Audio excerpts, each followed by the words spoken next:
Oke, senang ketemu teman-teman lagi di acara PA kita setiap hari Senin, yaitu pendalaman Alkitab bareng seri Alkitab. Ya, teman-teman gimana kabarnya? Semoga hari ini semangat untuk belajar firman Tuhan ya. Oke, masih sehubungan dengan minggu lalu kalau teman-teman hadir, sepanjang Agustus kita akan mendiskusikan atau mendalami firman Tuhan dari perikop-perikop yang berhubungan dengan kemerdekaan, gitu ya. Pasti karena 17 nih. Iya. Jadi malam hari ini kita akan belajar nanti dari 2 Korintus pasal 3. Kita akan lihat dari ayat 12 sampai ayat 18 bersama kedua guest kita.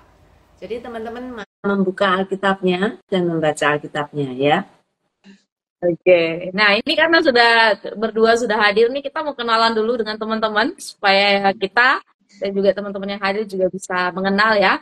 Mungkin bisa dari Benny dulu, bisa kenalan singkat ke kita semua. Oke, shalom, selamat malam teman-teman yang sudah bergabung. Perkenalkan, nama saya Putra Benny Hoga Hareva, biasa dipanggil Benny. Saya aslinya asal dari Nias, Sumatera Utara. Sekarang domisili di Batam.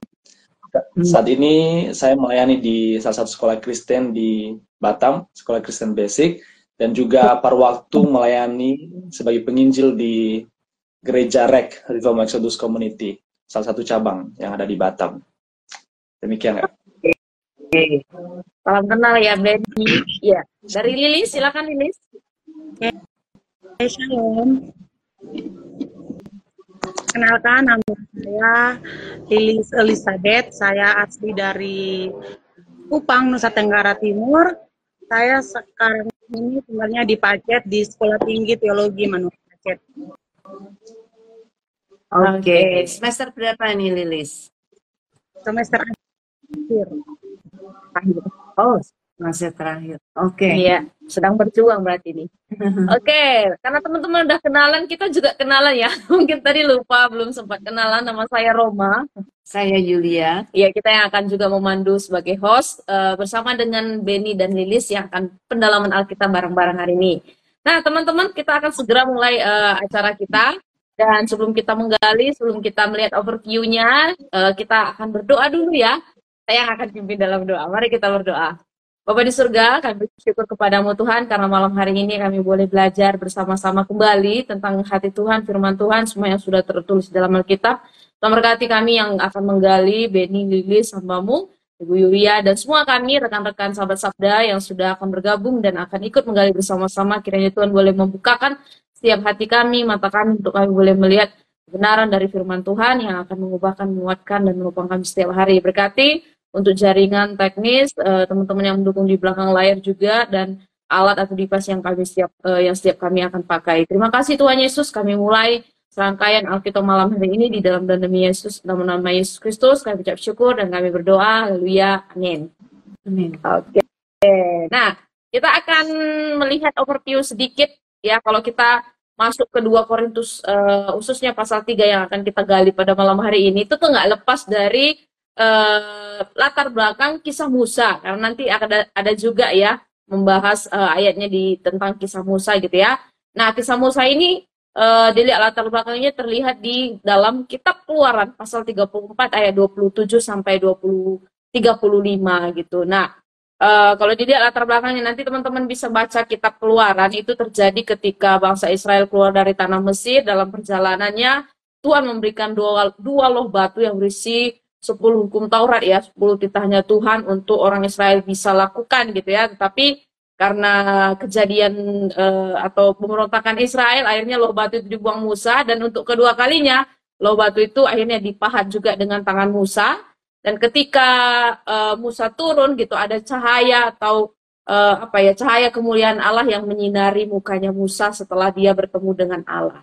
Ya, yang mencengangkan dari peristiwa ini adalah cahaya yang memancar di muka Musa, karena kemuliaan Allah yang menyinari dia, sekalipun dia sudah turun dari gunung Sinai. Iya, Gunung Sinai, mukanya masih terus memancar gitu ya, sehingga ketika bertemu dengan bangsa Israel menjadi sangat ketakutan gitu ya. karena cahaya yang menyinari muka Musa. Karena itu mereka lalu menyelubungi muka mereka untuk tidak terkena cahaya yang sangat memancar dari muka Musa.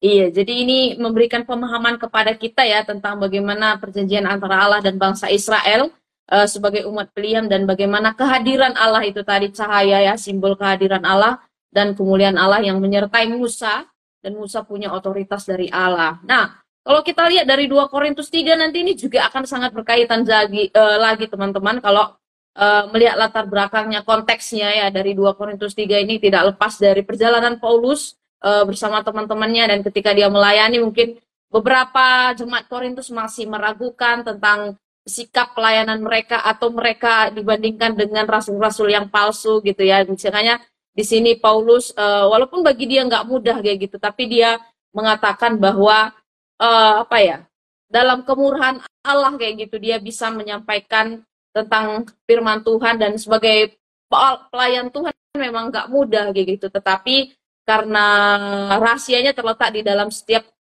pelayanan yang diberikan oleh Allah dan penuh kemuliaan itu tadi. Ya, ini merupakan satu bagian yang cukup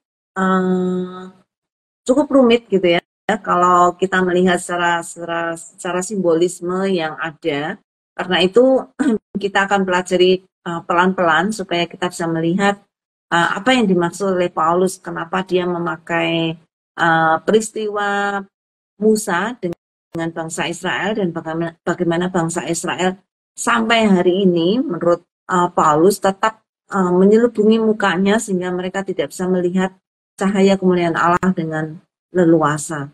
Oke, nah untuk itu kita akan baca dulu ya ayat-ayatnya dari ayat 12. Harapannya teman-teman sudah melihat juga ayat 1 sampai ayat 11 dulu ya, supaya satu perikop ini bisa kita pahami konteksnya. Nah, nanti dari Lilis dulu ya, bahasa dari ayat 12 sampai ayat yang ke-14 ya. Nanti lanjut ke Beni baca ayat 15 sampai ayat 18 gitu ya. Bisa mulai dari Lilis dulu, 2 Korintus 3 ayat 12 sampai 18. Silakan. Oke, 2 Korintus 3 ayat 12 sampai ayat yang ke-14. Karena kami mempunyai pengharapan yang demikian, maka kami bertindak dengan penuh keberanian. Tidak seperti Musa yang menyelubungi mukanya supaya mata orang-orang Israel jangan melihat hilangnya cahaya yang sementara itu. Tetapi pikiran mereka telah menjadi tumpul sebab sampai hari ini selubung itu masih tetap menyelubungi mereka. Jika mereka membaca perjanjian lama itu tanpa disingkapkan, karena hanya Kristus saja yang dapat menyingkapkannya. Amin. Ayat 15. Bahkan sampai pada hari ini, setiap kali mereka membaca kitab Musa, ada selubung yang menutupi hati mereka. Tetapi apabila hati seorang berbalik kepada Tuhan, maka selubung itu diambil daripadanya, sebab Tuhan adalah roh, dan di mana ada roh Allah, di situ ada kemerdekaan. Dan kita semua mencerminkan kemuliaan Tuhan dengan muka yang tidak berselubung. Dan karena kemuliaan itu datangnya dari Tuhan yang adalah roh, maka kita diubah menjadi serupa dengan gambarnya dalam kemuliaan yang semakin besar. Oke, demikian jauh pembacaan kita dari ayat 12 sampai ayat 18, dan kita akan menggali satu persatu dengan langkah metode SABDA, simak, analisa, belajar, doa, diskusi, dan juga aplikasi.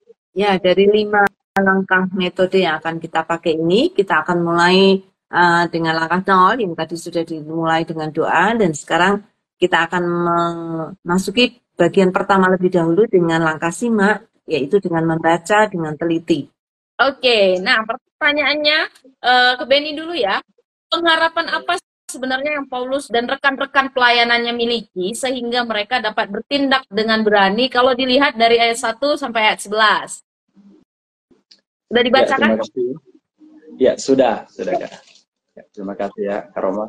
Ya, kalau kita melihat di sini dari ayat 1 sampai 11, kita melihat ada sebuah alasan, yaitu pengharapan ya yang dimiliki oleh Rasul Paulus dan rekan-rekannya, sehingga mereka dapat bertindak dengan berani ya. Kalau saya amati gitu ya, di sini ada sebuah pengharapan yang kekal gitu ya, sebuah pengharapan eskatologis gitu ya, yang tidak terdiri dari hukum yang tertulis tetapi dari Roh Allah. Ya, kita bisa melihat di ayat 1 sampai 11 itu bahwa hukum yang tertulis itu mematikan, tetapi Roh menghidupkan. Itu di ayat 6, dan juga kita bisa melihat di ayat 4 mengatakan bahwa demikianlah besarnya keyakinan kami kepada Allah oleh Kristus gitu ya. Dilanjut di ayat 5, di ayat 5b dia mengatakan bahwa kesanggupan kami adalah pekerjaan Allah. Jadi sini kita melihat bahwa pengharapan yang kekal yaitu yang ditulis oleh Roh Allah, bukan dari yang tertulis dalam blok batu gitu. Jadi dia memiliki pengharapan yang kekal. Demikian. Ya, terima kasih ya. Kita melihat bahwa Paulus memang melihat ini sebagai satu cara dia menunjukkan bagaimana hukum Taurat yang ditulis dengan tulisan tangan Allah atau juga dengan tangan Musa untuk loh batu yang kedua, itu bukan sesuatu yang memberi kehidupan, tetapi justru yang menunjukkan dosa. Tetapi ketika Paulus melihat Kristus yang menjadi penggenapan dari hukum Taurat, maka Paulus melihat bahwa pengharapan di dalam Kristuslah yang memberikan kehidupan bagi orang-orang yang percaya. Oke, nah sehubungan dengan ini, minggu lalu kita sudah bahas banyak dari Galatia 3 tentang penggenapan hukum Taurat yang digenapi oleh Yesus Kristus gitu ya. Nanti teman-teman bisa cek arsipnya di Instagram kita AYOPA. Jadi pelayanan mereka jauh lebih mulia ya, jauh lebih kekal kalau dilihat ayat 1 sampai 11 karena dasarnya pada roh, bukan karena huruf hukum itu gitu ya. Dan pelayanan itu yang membawa kehidupan, kemerdekaan dan lain sebagainya. Nanti kita lihat di ayat berikutnya. Nah, sekarang mengapa Musa harus melubungi mukanya kalau dilihat dari ayat 13 ini? Mungkin Lilis, silahkan Lilis.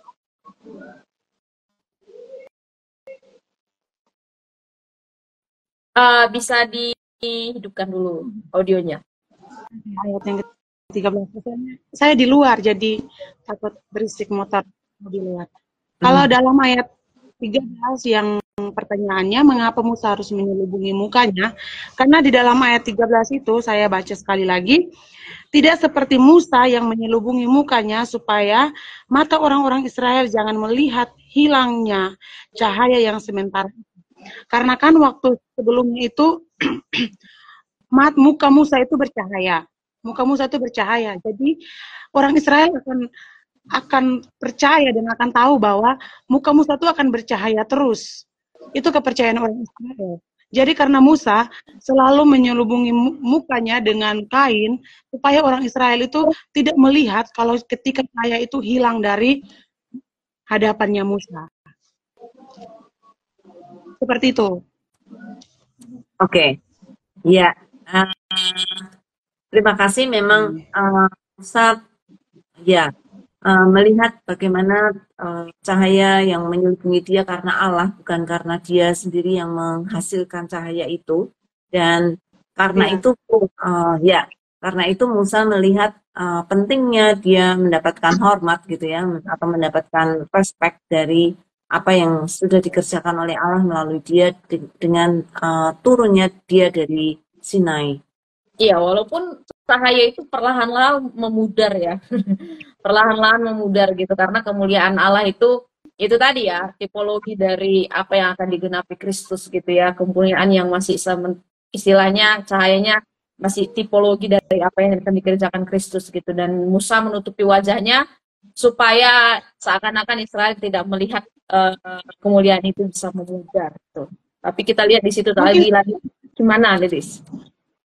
Mungkin saya tambah sedikit itu Musa itu menyelubungi mukanya itu supaya orang Israel itu percaya bahwa cahaya itu masih ada, karena Musa itu takut kalau Musa itu dianggap sebagai pemimpin yang tidak itu lagi gitu. Jadi karena Musa sebagai pemimpin pada waktu itu, Musa takut kalau tidak dihormati lagi. Jadi Musa menyelubungi mukanya seperti begitu.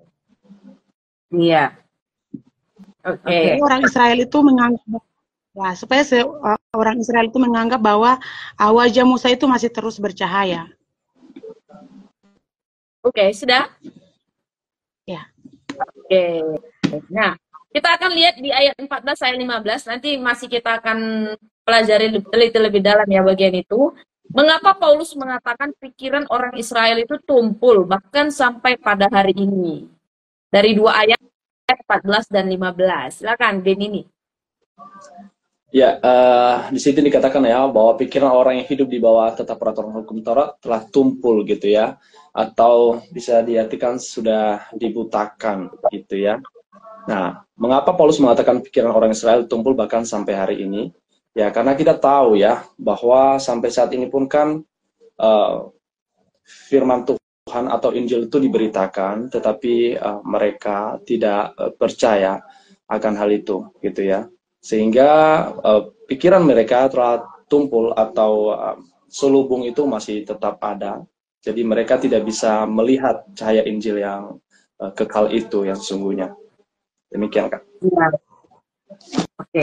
Ya, mereka masih dibayang-bayangi oleh hukum Taurat yang diberikan oleh Allah itu, tetapi tidak melihat penggenapannya, bahwa itu sudah digenapi oleh Kristus, dan mereka tetap percaya bahwa pikiran mereka tidak bisa melihat apa yang sudah terjadi, tetapi mereka masih mengingat apa yang dulu sudah terjadi. Iya, jadi ada selubung yang menutupi ya, bahkan dikatakan di ayat 14 dan 15 gitu ya. Selubung itu menutupi hati mereka gitu ya, dan belum disingkapkan kepada mereka karena pikiran hati mereka itu menolak Injil gitu ya. Dan mereka tidak melihat itu, dan itu adalah satu alami oleh bangsa Israel yang belum selesai, yang Ya. belum selesai. Kalau yang dulu mata mereka yang diselubungi, tapi sekarang hati mereka yang diselubungi. Wow, itu satu gambaran yang sangat jelas sekali ya, bagaimana hati manusia menjadi sangat gelap karena tidak melihat cahaya kebenaran Allah. Oke.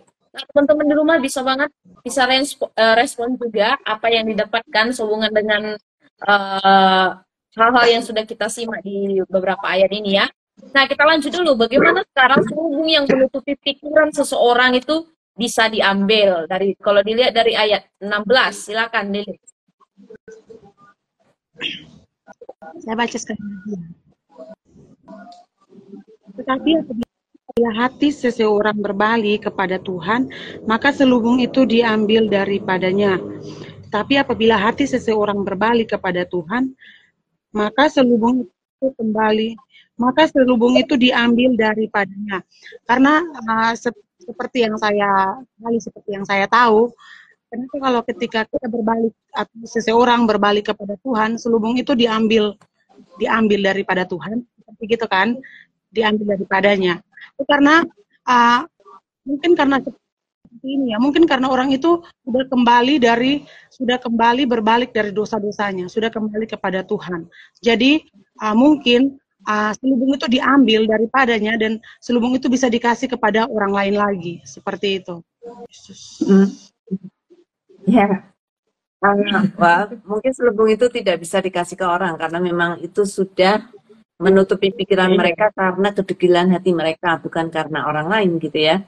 Tetapi ketika seseorang berbalik kepada Tuhan, maka selubung yang selama ini menutupi mereka untuk melihat cahaya Allah menjadi terang karena sudah tidak ada lagi yang menghalangi. Iya, jadi jelas sekali ya, hati yang berbalik kepada Tuhan ya, hati yang berbalik kepada Tuhan dan beriman kepada Kristus dan menerimanya sebagai Tuhan dan Juru Selamat. Dari situlah selubung itu diambil sehingga orang yang tadi terselubung itu berbalik kepada Tuhan bisa melihat kebenaran itu sekarang dengan jelas dan kemuliaan Allah itu dengan sejelas-jelasnya. Oke, nah bagaimana roh Allah yang dapat memerdekakan kita? Dilihat dari ayat 17 sampai ayat 18a di sini. Bisa ke Beni lagi. Ya, ayat 17 saya membaca ya. Sebab Tuhan adalah roh dan di mana ada roh Allah di situ ada kemerdekaan. Ayat 18a, dan kita semua mencerminkan kemuliaan Tuhan dengan muka yang tidak berselubung.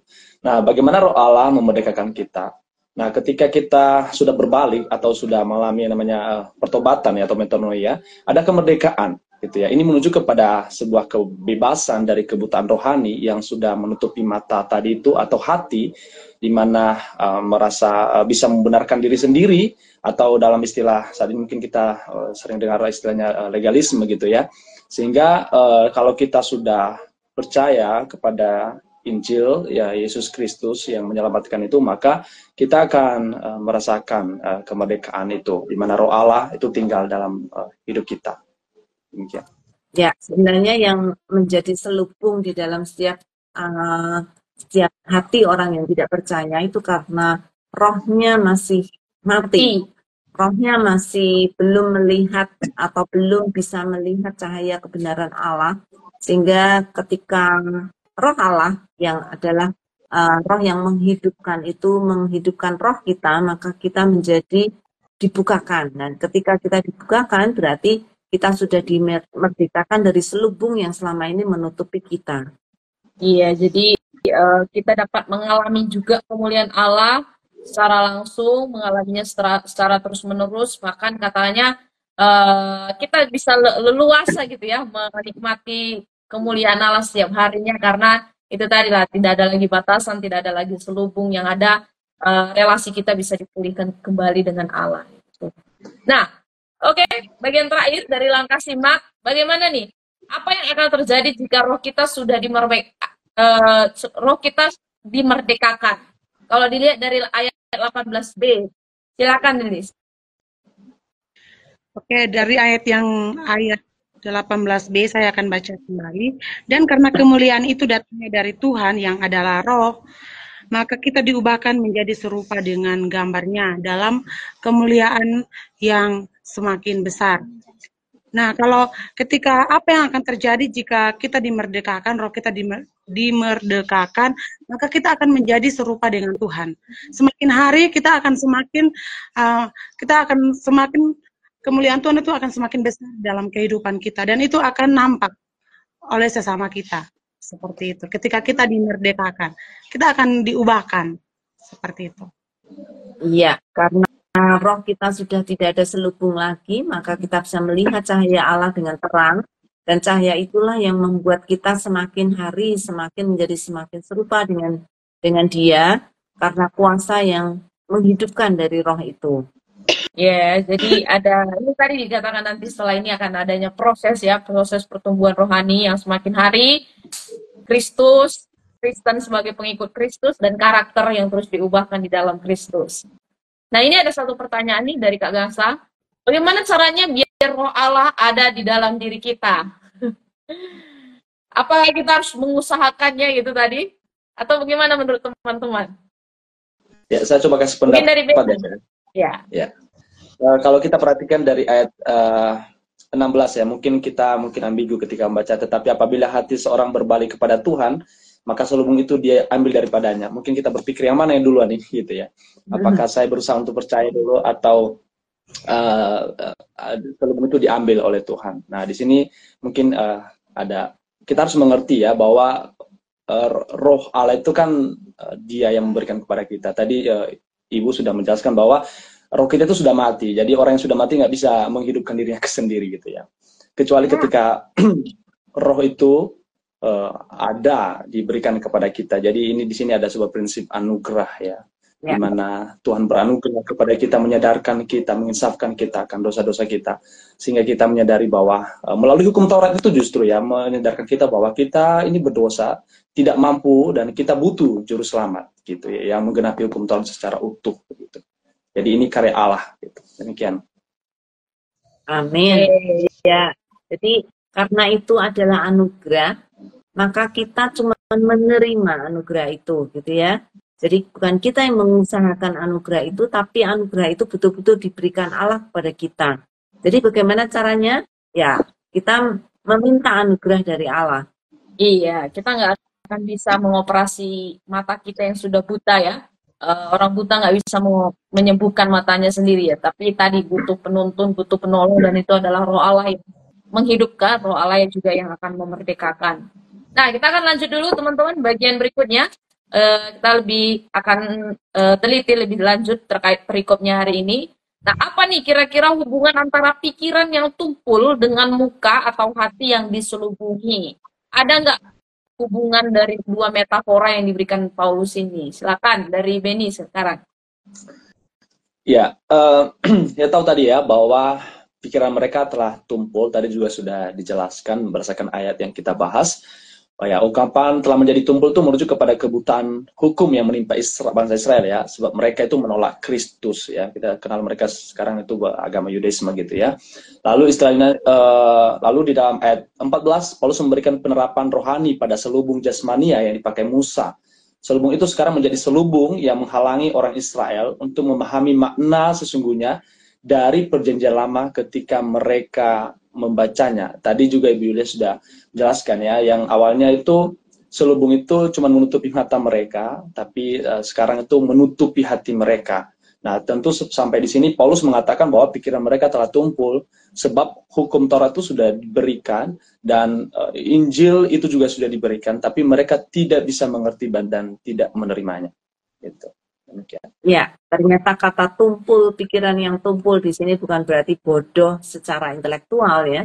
Pikiran tumpul ternyata itu karena mereka tidak mau mengenal Allah dan tidak mau memberikan dirinya supaya roh Allah membukakan pikiran mereka untuk bisa melihat apa yang sesungguhnya menjadi kebenaran Allah. Ya, ini satu kondisi yang cukup memprihatinkan gitu ya, yang dialami oleh bangsa Israel khususnya dan orang-orang yang belum kenal itu tadi ya, kasih Allah karena ketidakpekaan dan ketidakmampuan untuk melihat ya hati yang buta, mata yang buta dan masih diselubungi gitu ya oleh penghalang yang ada di hati atau pikiran yang sedang yang tumpul itu tadi. Nah, sekarang kemerdekaan seperti apa yang dimaksud Paulus dalam perikop ini? Silakan, Delis. Kalau dalam perikop ini kemerdekaan seperti apa yang dimaksudkan, yaitu kemerdekaan dari dosa. Ya. Seperti apa kemerdekaan dari dosa? Ya. Boleh dijelaskan? Gimana, Kak? Bisa dijelaskan?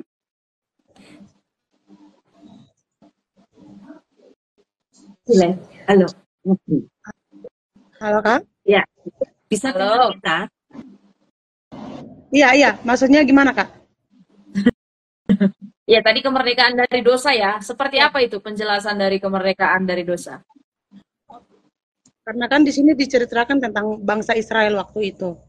Jadi di sini dimerdekakan seperti apa yang dimaksud dalam perikop ini, berarti ini kan seperti kalau garis pada umumnya itu dosa, dan di sini dosa-dosa seperti apa ya? Dosa di dalam hal persinahan, dalam hal kesombongan, iri hati, pokoknya dosa yang kita tahu seperti itu. Jadi di sini yang dimaksudkan adalah kemerdekaan dari apa, yaitu dari dosa, dan dosa seperti itu yang saya sebutkan tadi. Jadi dalam perikop ini ceritakan seperti itu. Kemungkinan besar bukan dosa tindakan ya, tetapi dosa warisan yang diberikan oleh Adam dan Hawa kepada kita. Karena dosa warisan itulah yang membawa kita kepada dosa-dosa tindakan. Tetapi yang dimerdekakan oleh Allah bukan sekedar dosa tindakan, tetapi asal dari dosa itu yaitu dosa yang sudah diwariskan Adam kepada kita. Oke, dan selain kemerdekaan dari dosa, sebenarnya ada banyak lagi juga ya kemerdekaan. Salah satunya itu tadi kemerdekaan dari hukum Taurat. Kalau kita lihat di konteks ini yang berhubungan juga tentang pembebasan dari belenggu Taurat, terus keterbatasan itu tadi, hal-hal yang menyelubungi pikiran mereka, hati mereka yang menjadi tumpul, itu juga dimerdekakan di dalam roh yang memberikan kehidupan kepada kita gitu. Jadi ini satu konteks kebebasan rohani gitu ya, untuk kehidupan yang kembali penuh dengan hubungan relasi yang baik kepada Allah. Ya, seharusnya melalui kemerdekaan ini, roh manusia yang dulunya mati boleh dihidupkan. Dan ketika dihidupkan, maka roh ini boleh melihat apa yang sebenarnya menjadi kebenaran Allah yang sesungguhnya. Karena itu mereka boleh melihat apa yang benar, bukan lagi apa yang tidak benar yang selama ini mereka percaya, termasuk dosa-dosa apapun yang selama ini membuat mereka tidak memiliki hidup yang benar di hadapan Tuhan. Tetapi Roh Allah itu menghidupkan mereka sehingga sekarang mereka boleh melihat cahaya kebenaran itu, sehingga hidup mereka sekarang boleh melihat kepada Kristus yang sudah membebaskan mereka, dan mereka boleh semakin mengalami proses hidup baru untuk menjadi semakin serupa dengan Kristus. Oke, Kak Godus menambahkan nih, kemerdekaan dari dosa berarti kita sudah tidak dibelenggu oleh dosa lagi ya. Kita tidak memperhamba diri kita lagi kepada dosa, tetapi sekarang kita memperhamba diri kepada kebenarannya Allah gitu ya. Kita pindah hamba sekarang menjadi hambanya kebenaran. Nah, teman-teman, kita akan lanjut di bagian berikutnya. Pembelajaran hari ini, mengapa nih Paulus menggunakan kisah Musa dan selubung yang menutupi untuk menggambarkan kemerdekaan di dalam roh. Gimana pandangan dari Benny? Ya, kalau kita baca dari ayat 1 sampai 11 ya, di situ menjelaskan ada sebuah kontras atau perbandingan ya antara hukum Taurat ya dengan pelayanan roh gitu ya, yang dimana kita melihat kebenaran Injil yang mulia ya gitu ya. Dan di sini Paulus menggunakan kisah tertentu untuk menggambarkan kemerdekaan dalam roh itu benar-benar luar biasa sekali ya, karena kita tahu bahwa hukum Taurat itu tidak menyelamatkan gitu ya, dan tidak memberikan kemerdekaan yang abadi. Itu hanya sementara gitu ya, menjadi tipologi gitu ya, sedangkan Kristus memberikan kebebasan yang kekal gitu ya. Tadi kita sudah belajar bahwa hukum Taurat itu menjadi cermin untuk memperjelas dosa kita dan mengiring kita untuk menyadari bahwa kita butuh juru selamat, yaitu Yesus Kristus. Demikian. Iya, ya, menarik ya, kenapa Paulus refer ke Musa ketika berbicara tentang roh yang membebaskan. Nah, ini kelihatan sekali bagaimana kita manusia sering ditutupi dengan kebenaran pribadi atau kebenaran manusia, sehingga tidak melihat kebenaran Allah, sama seperti Musa ketika dia menyelubungi mukanya, sehingga orang tidak bisa melihat cahaya kemuliaan Allah karena ditutupin oleh dosa dan kedegilan hati manusia. Iya, jadi setiap menghalang, belenggu, bahkan keterbatasan, simbol-simbol tadi terkait tipologi dari penggenapan Kristus itu menjadi satu bagian ya, menggambarkan kemerdekaan di dalam roh, karena Kristus yang memberikan di dalam roh Allah yang menghidupkan seperti itu. Nah, bagaimana kemerdekaan dalam roh ini mengubah hidup kita, teman-teman? Dan kira-kira apa hasilnya? Mungkin dari Lilis dulu, nanti lanjut ke Benny ya.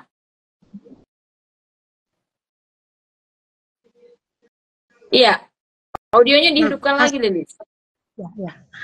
Hasilnya itu pasti kita tuh akan, Roh Allah tuh akan memampukan kita untuk mengerti hati Tuhan, dan kita akan memiliki belas kasihan, kita akan memiliki kerinduan seperti Allah, sehingga kita bisa dan kita akan selalu menyenangkan hati Tuhan.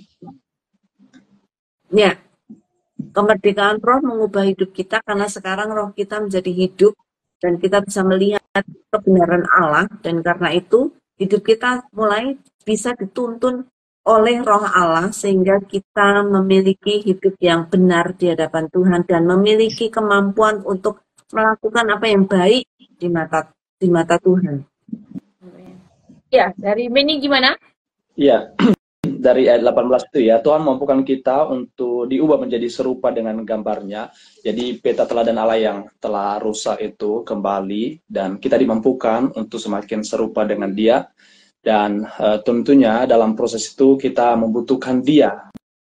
Proses tidak dalam waktu yang tiba-tiba atau dalam waktu yang sedetik, semenit, semalam gitu ya. Tapi Tuhan mengubah kita lewat proses kehidupan kita, salah satunya lewat komunitas kita dan lain sebagainya. Demikian.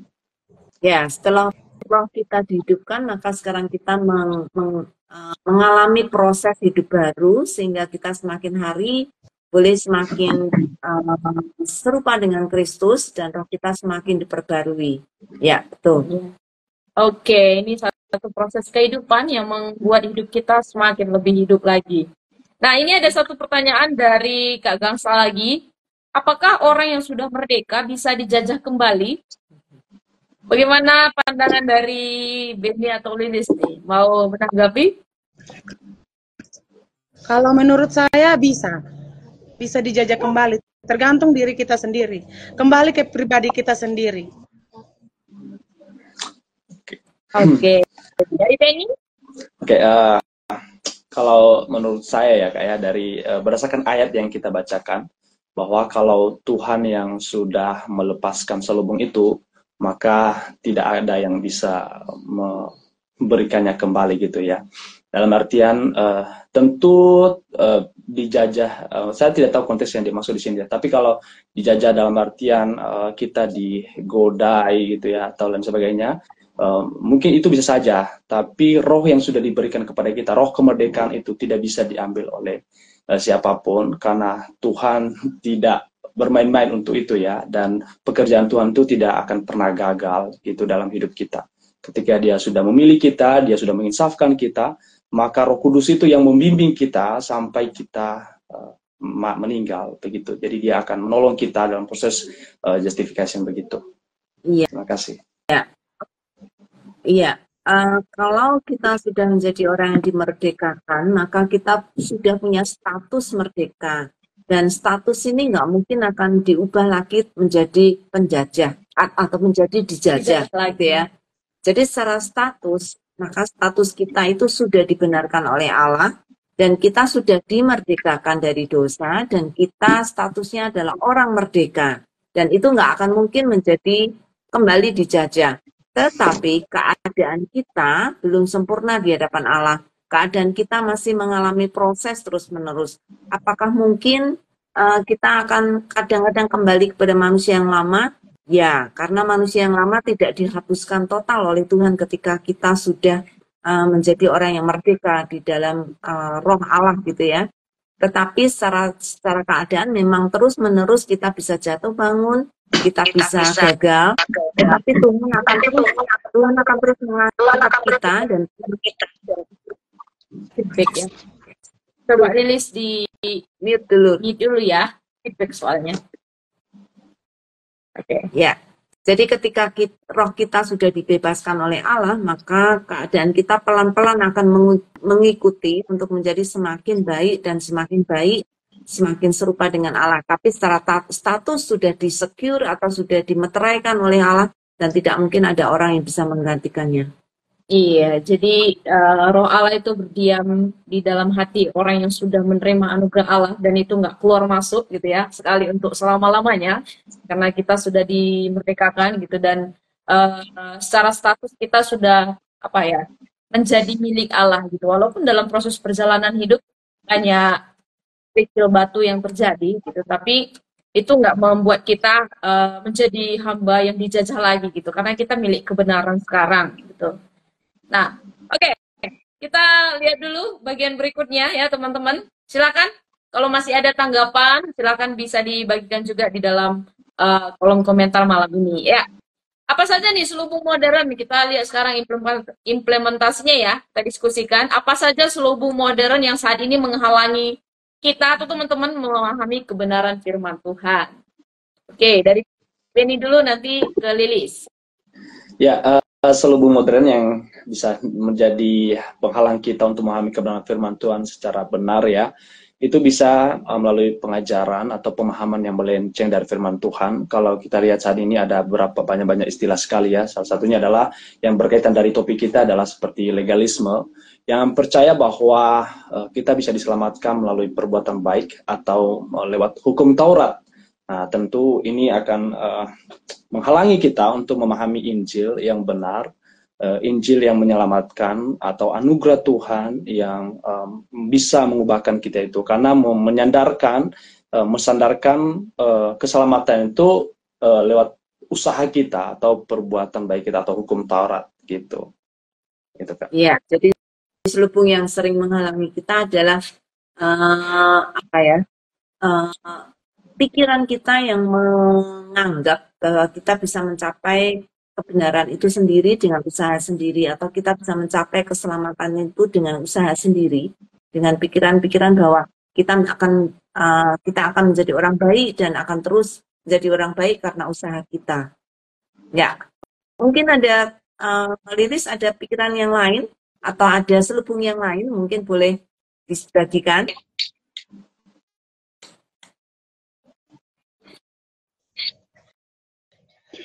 Lanjut, Kak. Oke, ya. Menurut Lilis, apa saja selubung modern yang saat ini menghalangi kita memahami kebenaran firman Tuhan?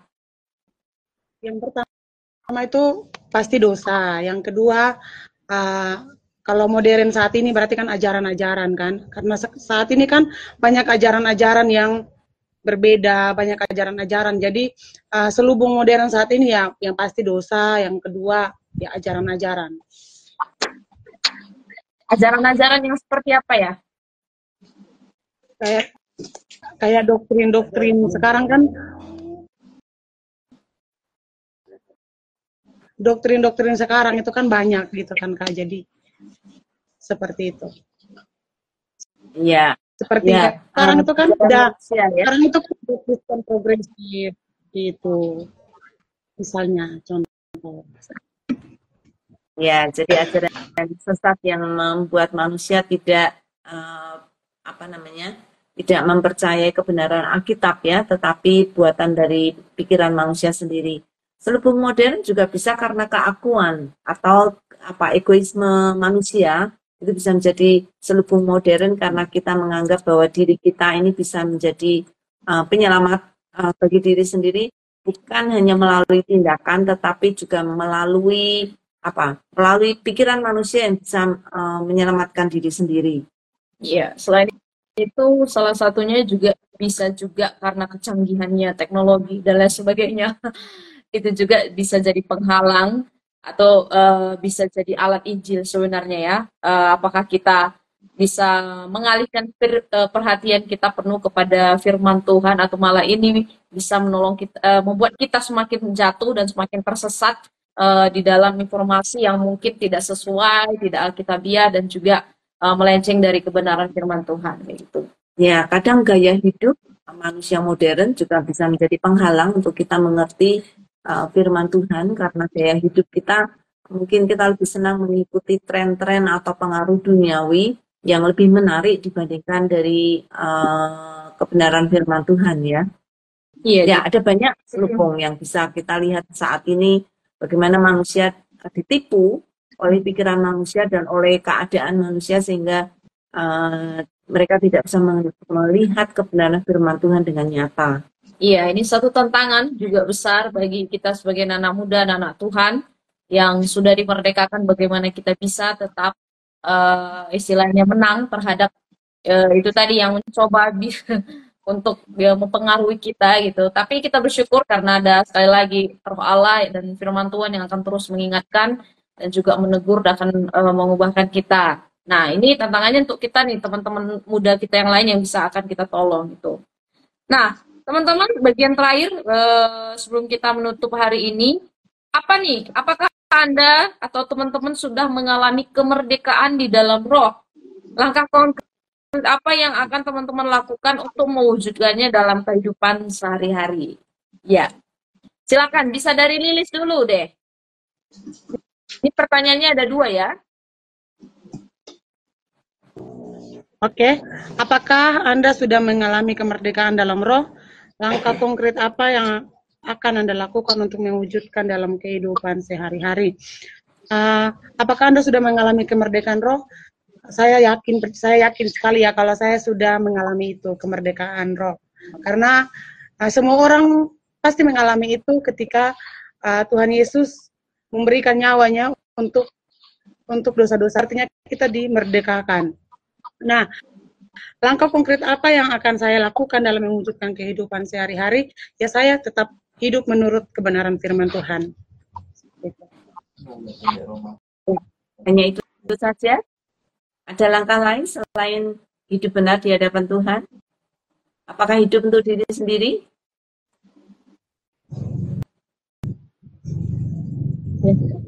Gimana, Lilis?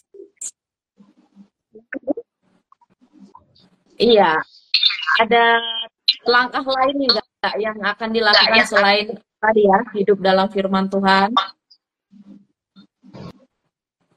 Kalau saya rasa ya, kalau hidup dalam kebenaran firman Tuhan itu kan sudah membawa semua ya, dalam hal-hal melakukan kebaikan, dan pokoknya dalam kebenaran firman Tuhan itu berarti umum ya, berarti hal-hal kecil semuanya itu sudah masuk ke dalamnya. Gitu. Jadi alangkah yang harus saya lakukan setiap hari adalah ya, hidup menurut kebenaran firman Tuhan. Ya, hidup dalam kebenaran Tuhan semoga juga mencakup memberi kesaksian akan kebenaran Allah atau kebenaran firman Tuhan itu, sehingga orang lain pun boleh melihat dan boleh mendengar akan kabar baik yang Kristus sudah berikan bagi kita ya. Oke, nah sekarang bagaimana dari Benny? Ya, tadi pertanyaannya apakah sudah mengalami kemerdekaan dalam roh? Puji Tuhan ya, saya bersyukur atas anugerah Tuhan, Tuhan sudah memerdekakan saya lewat Roh Kudusnya, boleh menyadarkan saya bahwa saya manusia berdosa dan tidak layak dan harusnya dihukum gitu ya. Tapi puji Tuhan, Tuhan mengangkat saya sebagai anak-anaknya, sehingga saya bisa mengaku bahwa Yesus Kristus adalah Tuhan dan Juru Selamat saya. Dan saya bersyukur untuk hal itu, sehingga kalau dikatakan langkah konkret apa yang Anda lakukan, ya tentu saya mau bersandar setiap saat gitu ya dengan anugerahnya itu ya, karena saya sadar bahwa saya tidak mampu menyelamatkan diri saya sendiri.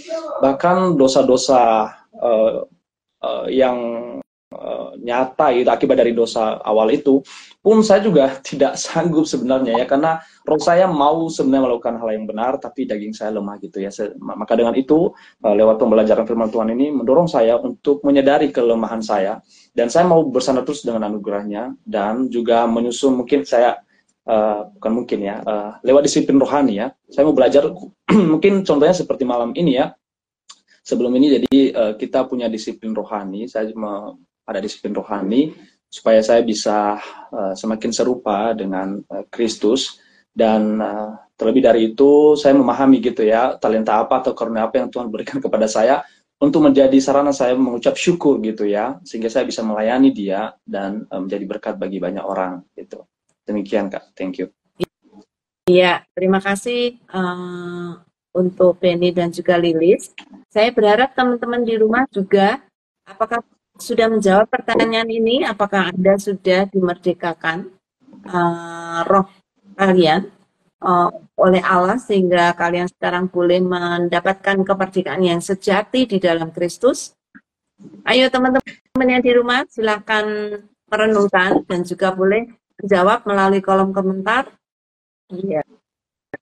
Nah, kalau saya sendiri juga berbagi, bersyukur juga ya karena Tuhan yang itu tadi ya, Tuhan yang secara aktif gitu ya memberikan anugerahnya ya gitu kepada saya sendiri, dan bersyukur puji Tuhan juga sampai saat ini Tuhan kasih kesempatan untuk itu tadi sebagai ucapan syukur gitu, karena mungkin banyak di antara kita yang sudah diselamatkan, sudah percaya benar, tapi nggak melakukan apa-apa dalam kehidupannya gitu. Tapi kita sebagai orang yang sudah merdeka di dalam Kristus punya satu tugas gitu untuk boleh membagikan tentang kabar baik, tentang kasih Tuhan, tentang kebenaran, karena mungkin di sekitar kita ada banyak orang juga yang masih terselubung gitu ya, pikirannya yang masih tumpul, hatinya yang masih buta itu tadi, yang perlu juga membutuhkan apa ya, dibukakan oleh Allah kayak gitu. Dan ini salah satu menjadi tugas kita juga untuk berani share, berani cerita seperti apa yang Paulus lakukan dan teman-temannya lakukan ketika melayani di jemaat Korintus. Iya, ini ada satu tanggapan yang saya juga nggak terlalu jelas apa maksudnya. Dari Kurnia Tanem pertanyaan dan jawaban tadi kurang setuju. Apa nih maksudnya? Ini dilanjutkan. Apakah ketika kita dimerdekakan kita bisa dijajah lagi? Menurut saya bisa, karena kemerdekaan itu continue. Gimana maksudnya? Kemerdekaan yang continue itu mungkin bisa dijelaskan maksudnya, Kak? Kemerdekaan yang continue menurut saya kemerdekaan yang akan terus memerdekakan ya. Tidak akan, maksudnya akan dijajah lagi, merdeka lagi, dijajah lagi, merdeka lagi gitu. Iya, karena kemerdekaan itu continue berarti Kurnia sendiri setuju dong Heeh. bahwa setelah merdeka kita tidak akan dijajah karena kemerdekaan kita akan terus menerus akan semakin nyata kemerdekaan kita melalui apa yang Tuhan kerjakan melalui hidup baru kita gitu. Semakin nyata kita semakin menjadi serupa dengan Kristus. Mestinya gitu ya Kak Kurnia, kalau boleh, atau kalau enggak boleh menjawab lagi nih, atau boleh meneruskan nih, maksudnya apa nih? Iya. Ini Oke. kayaknya teman guest kita yang minggu lalu. Oh gitu. Oke, ya. Benny mungkin ada tanggapan atau Lilis? Mungkin masih Boleh Kak, saya mau menanggapi sedikit. bagian ini. Kak, Oh iya, boleh. saya mau menanggapi sedikit ya. Lewat pertanyaan saya mencoba memahami ya maksud dari pertanyaan ini. Pak, ketika kita dimerdekakan, kita bisa lagi dijajah. Menurut Kak Kurnia di sini tuh bisa ya, bisa. Karena kemerdekaan tuh continue. Mungkin maksudnya tuh karena kemerdekaan tuh masih harus terus diperjuangkan begitu ya. Tapi sebenarnya tadi ibu tadi sudah menjelaskan ya bagaimana proses itu kita jalani gitu ya. Saya tambahkan bahwa kemerdekaan itu Tuhan yang memberikan gitu, dan itu pekerjaan Tuhan. Jadi kalau pekerjaan Tuhan dan Tuhan yang memberikan, itu siapa yang bisa menggagalkannya? Gak ada yang bisa. Gitu. Dan dia menjaga kita, itu janjinya. Kalau kita melihat secara utuh Alkitab pun dari konteks jauh, itu juga menjamin hal itu ya. Itu. Tapi dalam prosesnya tadi itu memang kita nggak langsung sempurna dan merasakan kemerdekaan yang utuh. Makanya kalau mungkin ini masuk dalam teologi ya, dikatakan bahwa keselamatan itu kita itu already but not yet gitu, sudah tapi belum, karena belum sepenuhnya. Itu nanti kedatangan Tuhan Yesus kedua kali. Begitu, dimana kita diberikan tubuh kemuliaan dan itu benar-benar utuh gitu ya, dimana kita tidak jatuh bangun lagi dari dosa dalam dosa gitu. Nah, kira-kira begitu, Kak Kurnia. Terima kasih. Terima kasih. Jadi secara keadaan kita akan semakin disempurnakan. Sekarang kita belum sempurna, tetapi nanti Tuhan akan memberikan kesempurnaan yang penuh ketika Dia memanggil kita. Gitu ya. Oke, kiranya jelas ya Kurnia. Ini Kurnia temannya Lilis ini. Atau Lilis mau menambahkan gimana? Bisa saya tambahkan? Ya, silakan. Maksudnya bukan tambahkan yang punyanya Mas Benny, tapi kan kayak begini, kita kan semua tahu ya kalau kita tuh sudah dimerdekakan sama Tuhan Yesus Kristus. Dari waktu Tuhan Yesus itu mati dan disalibkan. Terus kalau ini pertanyaan saya, yang kasih pertanyaan ya, nggak masalah kan? Ya. Terus sekarang kehidupan kita yang sekarang ketika kita berbuat dosa, kita dijajah oleh dosa, itu gimana ya? Ya. Sekarang Lilis yang tanya. Oke. Karena ketika kita masih menjadi manusia lama, maka manusia lama itu adalah manusia yang menyukai dosa. Dia akan selalu terus berbuat dosa dan memang itulah yang dia inginkan. Tetapi ketika kita sudah dimerdekakan oleh Allah, roh kita menjadi roh yang baru, yang hidup, dan sekarang kita hidup di dalam kebenaran Allah, maka manusia yang baru ini yang akan terus melanjutkan hidup yang sesungguhnya. Nah, terus tetapi manusia yang lama masih ada. Ketika kita sudah menjadi manusia baru, sudah dimerdekakan dan roh kita menjadi hidup, manusia yang lama masih ada, tidak dihapuskan 100% oleh Allah, tetapi dibiarkan hidup bersama-sama dengan kita untuk menjadi ujian bagaimana kita akan terus boleh masuk di dalam pergumulan kita menjadi orang yang menjadi manusia baru. Nah, manusia lama masih sering muncul kalau kita memberikan kesempatan. Ketika kita masih tergoda dengan dosa-dosa kita yang lama, maka manusia yang lama itu akan muncul lagi. Tetapi ketika kita terus menghidupi manusia kita yang baru, maka manusia kita yang lama akan makin lama makin lemah. Dan kalau kita terus hidup di dalam kebenaran, maka manusia yang lama tidak lagi akan memberi pengaruh di dalam kehidupan kita. Tapi itu merupakan perjuangan seumur hidup. Karena manusia lama kita akan terus menghantui kita untuk kita selalu jatuh di dalam dosa. Tetapi Allah berjanji Dia akan terus menjaga kita, sehingga semakin lama manusia lama kita akan semakin hilang kuasanya, dan manusia barulah yang akan terus menjadi lebih kuat. Ya, jadi kita masih bisa dosa, ya, apakah masih bisa berbuat dosa, ya, masih jatuh bangun, ya, tetapi manusia yang lama itu akan terus-menerus hilang kuasanya kalau kita terus hidup di dalam Kristus, hidup di dalam kebenaran. Gitu, Lilis. Gimana, Lilis? Ya, tetapi secara status kita sudah dimerdekakan dan tidak akan kehilangan kemerdekaan itu. Oke, tadi Kurnia menanggapi, saya mendasari di Roma 6 ayat 17 sampai 18, karena kemerdekaan perlu diperjuangkan. Iya, nanti dibaca lagi ya konteks Roma 6 ini. Kita udah pernah Alkitab, udah kita gali tuntas juga tentang Roma 6 ayat 17 ini. Kemerdekaan itu tidak diperjuangkan gitu, tapi Allah yang memberikan kepada manusia dalam anugerahnya. Dan kita mendapatkan kemerdekaan itu kalau di Roma 6 ayat 17 itu ya, kita memimpin kepada kebenaran gitu ya. Jadi sekarang kita berpindah kepada kebenaran gitu ya. Kita dimerdekakan menjadi hamba kebenaran, bukan lagi hamba dosa gitu ya. Nanti hamba dosa, nanti hamba kebenaran, seakan-akan kayak gitu gitu. Tapi Allah akan terus dalam Roh Kudus akan terus menegur dan menolong kita untuk semakin hidup taat kepada kebenaran. Pasti itu akan setiap hari gitu akan diperjuangkan. Kita akan berjuang untuk berproses di dalam itu dan Allah juga senantiasa akan menolong kita itu ya. Yang kita perjuangkan adalah hidup baru, tetapi bukan lahir baru. Yeah. Kelahiran baru secara 100% dilakukan oleh Allah. Tetapi hidup baru kita terus-menerus akan berjuang sampai kita nanti dipanggil oleh Tuhan. Jadi betul, kita masih memperjuangkan, tapi yang kita perjuangkan bukan untuk mendapatkan keselamatan, tapi untuk mewujudkan keselamatan itu di dalam kehidupan kita. Keselamatan itu sudah diberikan kalau kita sudah menerima Kristus sebagai juru selamat kita.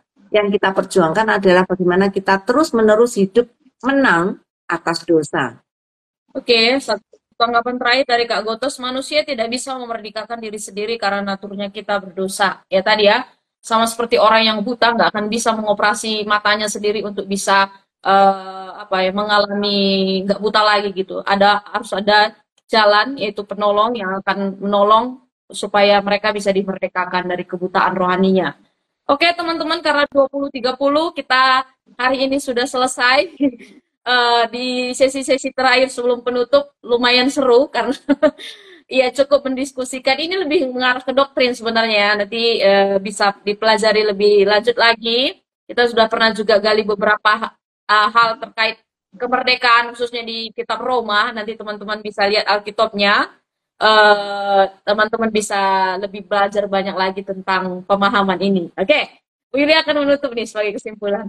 Iya, bersyukur sekali untuk Benny dan Lilis yang sangat yakin bahwa hidupnya sudah rohnya sudah dimerdekakan oleh Allah dan sekarang kita hidup di dalam kemerdekaan, menikmati kemerdekaan yang Tuhan berikan. Tapi kita masih terus berjuang supaya manusia lama kita hilang kuasanya. Kalau kita hidup di dalam Kristus dan terus menghidupi firman Tuhan, maka perjuangan kita akan mendapatkan reward atau mendapatkan hadiah, yaitu kemenangan atau mahkota surgawi yang Tuhan sudah janjikan. Karena itu mari kita terus berjuang di dalam manusia hidup baru kita, supaya hidup kita semakin dipakai oleh Tuhan dan semakin menjadi saksi yang indah bagi kemuliaan nama Tuhan. Gitu ya. Mari kita terus berjuang bersama untuk mewujudkan kemerdekaan yang Tuhan sudah berikan pada kita. Iya, di mana ada roh Allah, di situ ada kemerdekaan ya. Roh Allah yang memberikan kemerdekaan, bukan usaha kita. Kita akan tutup serangkaian Alkitab kita, dan kalau teman-teman mau jadi host seperti Lilis, seperti Benny, yang di frame bersama kita, bisa kontak nanti Ayo PA, supaya teman-teman juga bisa belajar banyak, khususnya kalau kita ngobrol atau PA bareng melalui Instagram ini. Ya, Benny bisa menutup dalam doa. Oke, terima kasih Kak. Mari kita berdoa. Bapa di surga, terima kasih ya Tuhan untuk kesempatan yang Kau berikan kepada kami, untuk kami boleh memahami kebenaran firman-Mu, sehingga kami bisa mengerti betapa Engkau mengasihi kami ya Tuhan. Kami manusia yang terbatas, kami manusia yang lemah, berdosa, tapi Engkau menyelamatkan kami. Terima kasih ya Tuhan, Engkau telah membukakan hati dan pikiran kami, sehingga kami bisa mengerti Injil yang benar, Injil yang menyelamatkan. Kami dalam proses pengudusan ya Tuhan, bela Engkau yang terus bersama dengan kami, memimpin kami dalam pembentukan karakter kami, untuk kami boleh semakin serupa dengan Engkau. Pimpin kami ya Tuhan, biarlah Engkau terus memberkati, sehingga dalam proses perjalanan hidup kami, nama Tuhan boleh dimuliakan. Hamba berdoa juga Tuhan untuk komunitas AYOPA, biarlah Engkau yang memberkati pelayanan ini Tuhan, sehingga ke depan Tuhan terus memakai menjadi saluran berkat bagi banyak orang, khususnya anak-anak muda yang ada di Indonesia ya Tuhan, sehingga dengan relasi pribadi bersama dengan Engkau, mereka boleh merenungkan kebenaran-Mu, dan mereka boleh hidup sesuai dengan kebenaran firman Tuhan.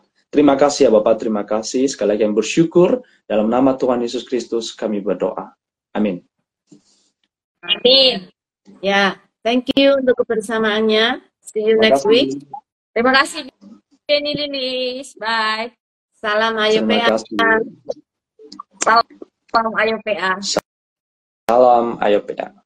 Ya, minggu depan kita akan hadir lagi teman-teman dalam Alkitab 19 Agustus. Ini pastinya setelah 17 Agustus Merdeka. Jadi tema atau judul kita itu Hidup Merdeka, yang diambil dari 1 Petrus pasal 2 ayat 11 sampai 17. Nanti kalau pengen tahu lagi seperti apa kemerdekaan, hidup yang sudah merdeka, silakan hadir. Silakan kita bisa menggali bersama-sama dan bertumbuh bersama-sama dalam PA ini.